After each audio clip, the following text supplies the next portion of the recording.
I mean, I guess you could, but like I don't know if there's much of a market to rent tiny homes, and then also you can't sell them because you'll probably make a loss. So you're just stuck with this like thing. You like have all these kids and you like don't know what to do because you like you're stuck with this box. Yeah, basically. I reckon it'd be an ideal holiday home. Yeah, same actually. That would be a good holiday home, and I think people would get sick of not living it only in holidays. Like I don't know, I feel like a small space is okay for a holiday home, but like probably for everyday life, probably need something bigger. Yeah, because you can just like leave all like your stuff that you like at your normal house, and then have like a holiday home near the beach. Yeah, exactly. That'd be good.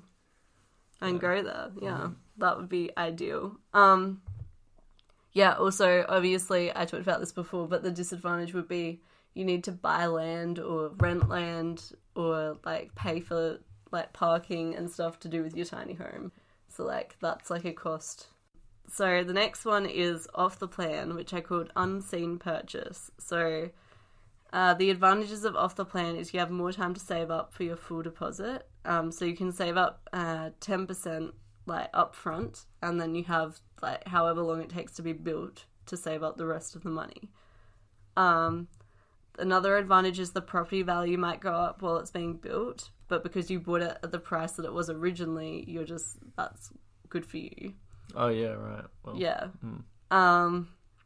Also, off-the-plan properties are often set at lower prices because investors know that people will pay more for properties they can see. So you get like a bit of a discount because it's not built.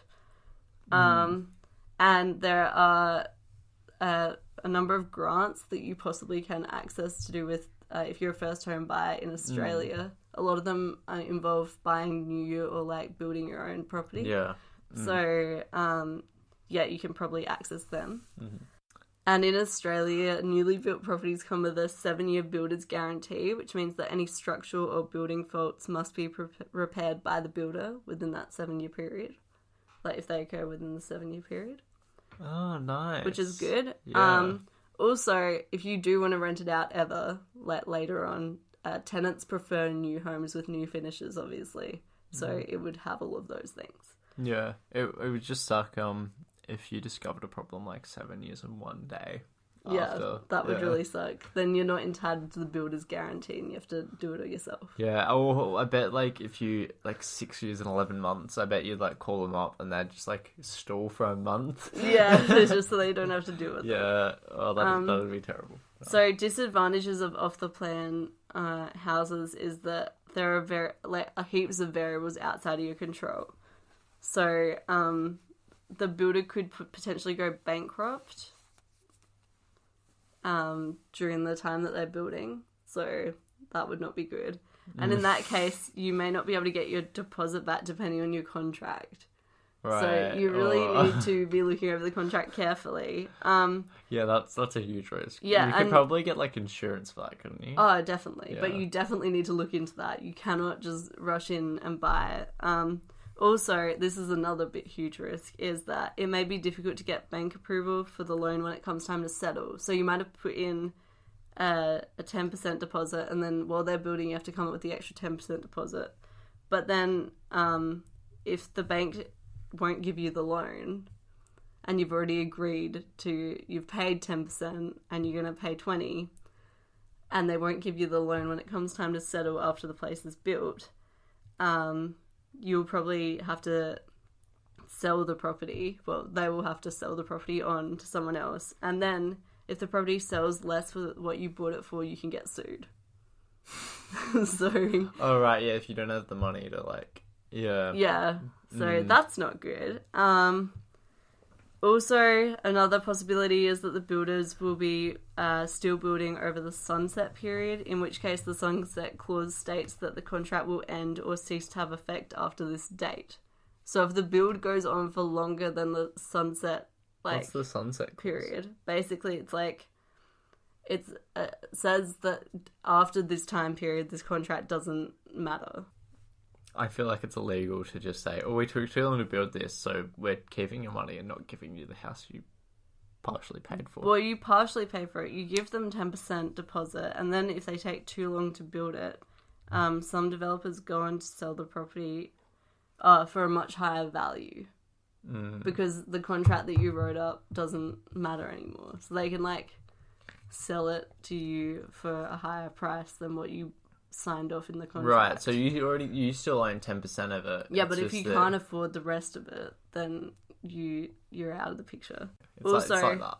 Another bad thing is if the developer's running out of money, it might be in the contract they can swap out different finishes. So they might choose to get less good appliances, like less good like a stove and stuff like that. They can swap the brands out. So you really have to, basically, whenever you're buying off the plan, just always look over the contract and get like someone, probably like you need legal help. Yeah, like, you probably need to hire someone to read the contract. Definitely. Yeah. And also, most off-the-plan properties have high strata fees to pay for the upkeep of the grounds. And interest rates may also rise before you settle, in which case you might be unable to pay back the mortgage repayments. So, yeah. So you might go into it thinking it'll be this much each month. In reality, if the interest rates rise during, like, before settling, then you won't be able to pay it back. We're going to move on to house and land packages. These are like, I'm going to kind of skim over them because it's basically the same disadvantages and advantages as off-the-plan housing because they're not built. So you can get like first-time owners grants, obviously.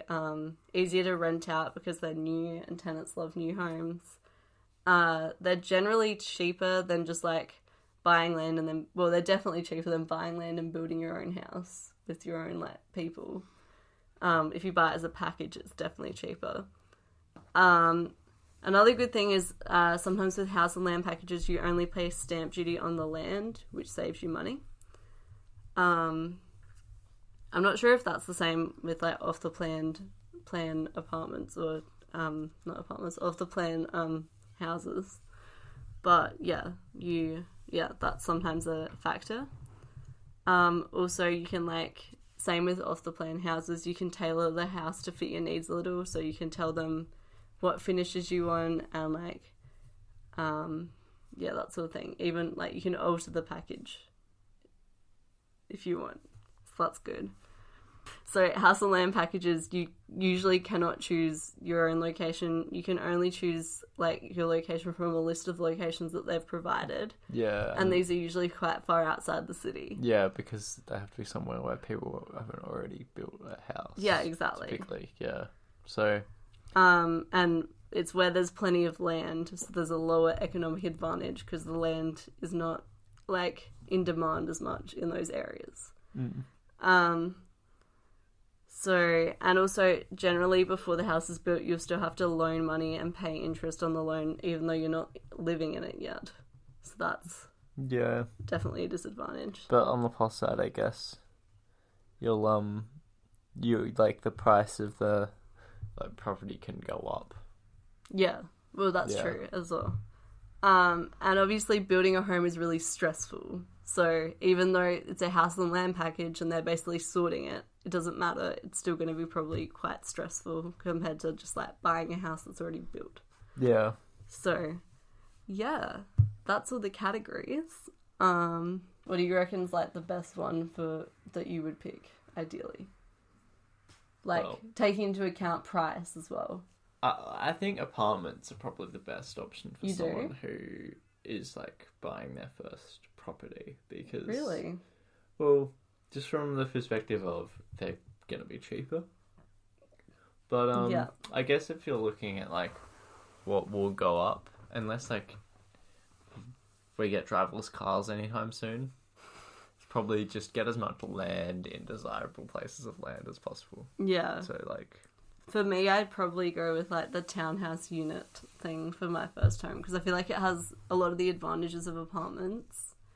Like, with location, you can kind of get good locations with those types of houses, but they're cheaper, they're cheap, and there's more space than apartments, and they're more likely to go up in value. Yeah.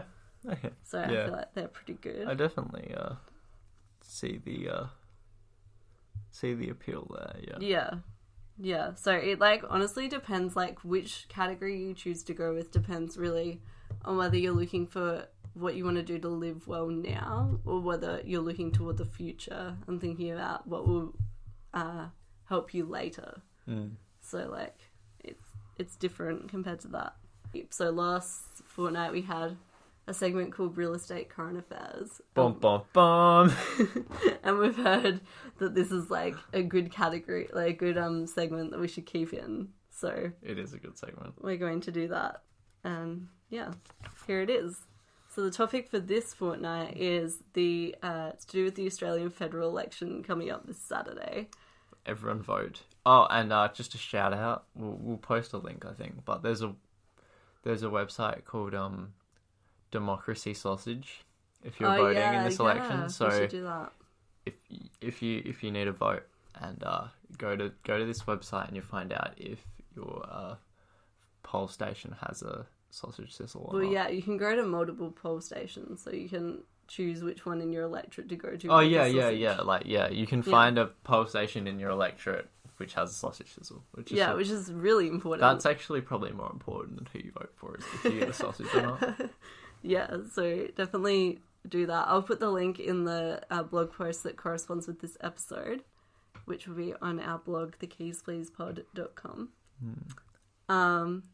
So anyway, our real estate current affair is to do with our Prime Minister. Australia's current Prime Minister has pledged to help 10,000 first home buyers by bumping up their 5% deposits to meet the 20% deposit needed to buy their first home.